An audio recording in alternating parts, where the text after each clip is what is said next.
మందుల సామెల్ కూడా తనకు ఎవరితో ఎలాంటి విభేదాలు లేవన్నారు. అందరినీ కలుపుకొని ముందుకు వెళతానని ప్రకటించారు. కార్యకర్తలు కూడా అలాగే వ్యవహరించాలని విజ్ఞప్తి చేశారు. ఒక బావిలో రాయబడితే అలలు వస్తాయి, అలలన్నీ మళ్ళీ సర్దుమనిపోతాయి. కాంగ్రెస్ పార్టీ కూడా అట్టే ఉంటుంది. నేను ముఖ్యంగా పిసిసి అధ్యక్షులకు నటరాజన్ గారికి, రాష్ట్ర ముఖ్యమంత్రి వర్యులకు, మా జిల్లా మంత్రి వర్యులకు అందరు కూడా మీ గౌరవాన్ని నేను ఎక్కడ తక్కువ చేయను, నేను తక్కువగాను.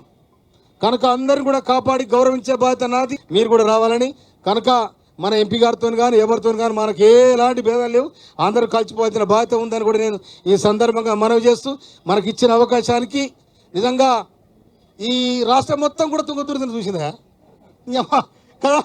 నేను అసెంబ్లీలో మాట్లాడితే ఎవరితో చూస్తారో ఇక ఈ తుంగతుర్తిని కూడా చూసింది ఇప్పుడు 4-5 రోజులు. కనుక ఇది ఇప్పటి నుంచి తుంగతుర్తి నియోజకవర్గాన్ని చూడాలి కానీ టీవీలలో మనం అవ్వబడుతుందని మనం చేస్తున్నాం.